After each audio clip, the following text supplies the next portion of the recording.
युतीची अधिकृत घोषणा होते आहे की अजूनही काही काळ कार्यकर्त्यांना वाट पाहावी लागेल? कशाला वाट? कार्यकर्त्यांनी युती स्वीकारलेली आहे.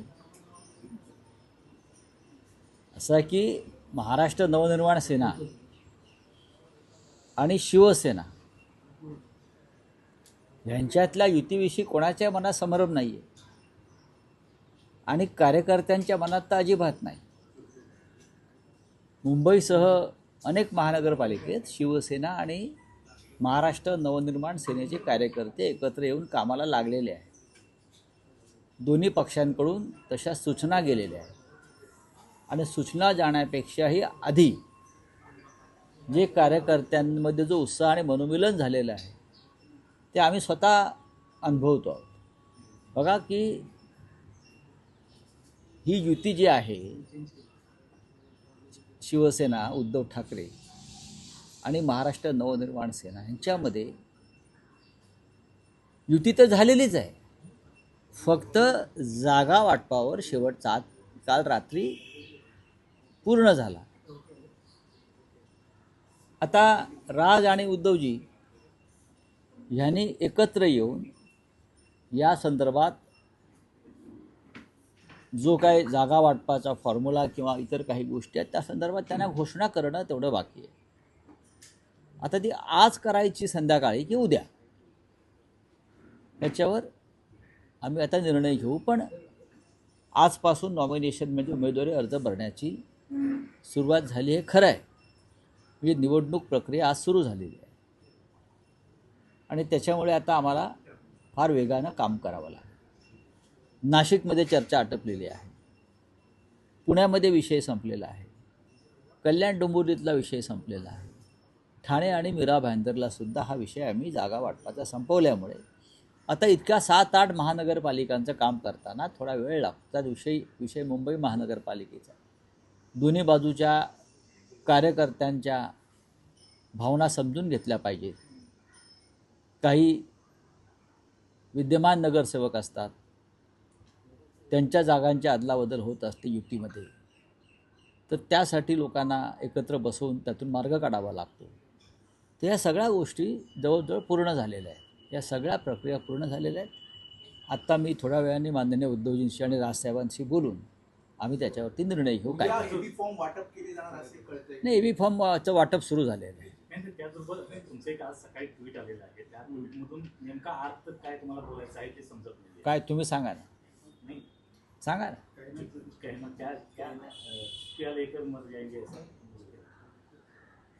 हो, माणसाने बोललं पाहिजे. मग शेवटच्या टप्प्यात 2 चमचे पाणी भरताना अरे अरे माझं हे बोलायचं राहून गेलं, ही राष्ट्रीय समस्या आहे.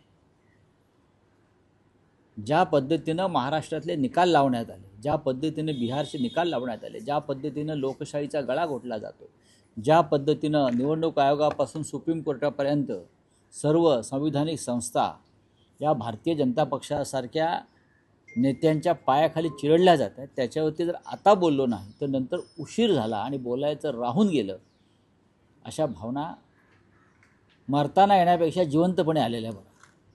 आमच्यासारखे लोक जिवंतपणे लढत आहेत कारण आम्ही मुडदे नाही आहोत आणि जिवंत माणसं 5 वर्षे वाट बघत नाहीत. हा देश मुडद्यांचा नाही, जिवंत माणसांचा देश आहे. महाराष्ट्र जिवंत माणसांचं राष्ट्र आहे. रावसाहेब, आपण म्हणालात की आज संध्याकाळी किंवा कदाचित उद्या ठाकरे बंधूंच्या युतीची अधिकृत घोषणा होऊ शकेल किंवा तसं एक चिन्ह आहे. युतीची घोषणा म्हणण्यापेक्षा जागा वाटपा संदर्भातली घोषणा युती झालेली आहे. युती झाली, पण त्यात असं म्हणता अशी माहिती मिळते, राज ठाकरेंचं असं मत आहे की जोपर्यंत जागा वाटप पूर्ण होत नाही तोपर्यंत युतीची अधिकृत घोषणा का राजसाहेबांनी तुम्हाला अधिकृतपणे हे कळवलं आहे का? मला वाटतं नाही. राजसाहेबांनी असं काही केलेलं नाही आहे. राजसाहेब आणि उद्धवसाहेब आम्ही सगळे एकमेकांच्या संवादामध्ये आहोत आणि त्यांचं म्हणणं चुकीचं काय आहे? जर त्यांनी तशी भावना व्यक्त केली असेल ते चुकलं का? की जागा वाटप पूर्ण झाल्याशिवाय कुठली युती जाहीर होत नाही ना. मग शिंदेंची आणि भाजपची युती काढली आहे जाहीर करण्याची. अजित पवार आणि भाजपमध्ये अद्याप युती का डिक्लेअर झाली नाही? आमच्यामध्ये ही सगळ्या प्रक्रिया पूर्ण झालेल्या आहेत एवढंच मी सांगू शकतो. नाही पण राऊत साहेब, त्यात माहीम, शिवडी, विक्रोळी, भांडूप असे जे मराठी भाषिक बहुल भाग आहेत, तुमच्याकडे चुकीची माहिती आहे. त्यात जागा वाटप आम्ही दोन्ही पक्ष एकत्र आहोत आणि मनापासून एकत्र आहोत. जागा वाटपासंदर्भात कुठेही ताणतणाव, रस्सीखेच नाही. भांडूप किंवा इतर जे तुम्ही भाग म्हणताय हे त्यांना गेले काय किंवा आमच्याकडे आले काय, ते शेवटी युतीमध्येच राहणार आहेत. या भावनेतून आम्ही काम करत आहोत. त्याच्यामुळे कोणी एखाद्या जागेसाठी अडून बसलं आहे असं कुठेही आमच्या दोन पक्षामध्ये घडत नाही. या चुकीच्या बातम्या तुमच्यापर्यंत जे देत आहेत हा त्यांना माझा संदेश आहे. पण त्यांची मागणी आहे की मागणी का नसावी? मागणी का नसावी? या भागात जागा वाटप मनसेचेही आमदार होते, मनसेचेही नगरसेवक होते, तर किमान 3 जागा या सगळ्या मराठी भाषिक बहुल मला भागामध्ये मिळाव्या. नाही, अशा पुढ्या कोण सोडतं मला माहीत नाही. जागा वाटप अत्यंत फेअर पद्धतीने सुरू झालं आणि त्याच पद्धतीने ते संपलं.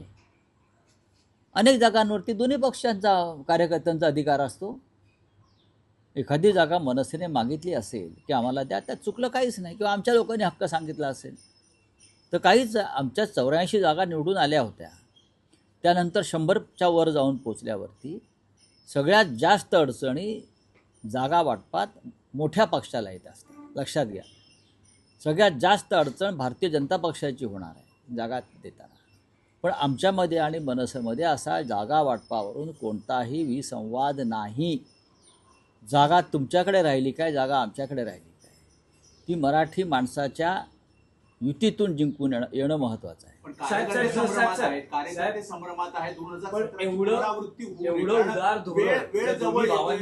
एवढं उदार धोरण जर दोन्ही भावांनी स्वीकारलं असेल तर अर्ज भरण्याचा आज पहिला दिवस त्यात काय असताना अजूनही युतीची अधिकृत घोषणा कशा करता पाहिजे?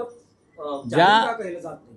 ज्या दिवशी वरळीच्या डोममध्ये 2 भाऊ एकत्र आले तेव्हाच युतीची घोषणा झाली. तुम्हाला चिंता कशा करता पाहिजे की आता का घोषणा नाही, उद्या का घोषणा नाही? करू ना, आम्ही ठरवू आणि तुम्हाला सांगू. तुम्हाला पाहिजे त्या तारखेला आम्ही करणार नाही. तुमचा अजेंडा मीडियाचा राबवणार नाही. आमचं जे शेड्यूल ठरलेलं आहे त्यानुसार आम्ही कार्यकर्ते म्हणतात 2017ची पुनरावृत्ती होऊ नये, अगदी शेवटच्या घटकापर्यंत होणार नाही. असं कार्यकर्ते काही म्हणत नाही.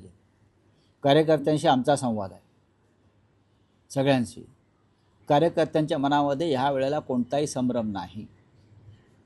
त्यावेळेला जे काय तुम्ही म्हणताय तेव्हा चर्चा सुरू झालेली नव्हती. तेव्हा सगळे हवेतले हवाबाण हरडे बाण होते.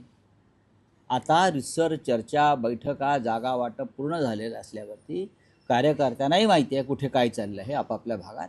त्याच्यामुळे तुम्ही कार्यकर्त्यांची चिंता इतरांनी करू नये. राजकीय पक्षांना माजी नगरसेवक आपले गेलेले आहेत, ते जर परत येत असतील तर त्यांना दरवाजा उघडा असणार का? कशा करता? कारण प्रत्येकाला तिथे सीट मिळेल असं दिसत नाहीये. आमचं जागा वाटप आणि तिकीट वाटप पूर्ण झालेलं आहे आणि निष्ठावान कार्यकर्त्यांचं उमेदवारी कापून गद्दारांना त्या जागा द्याव्यात एवढी वाईट वेळ शिवसेनेवर आलेली नाही.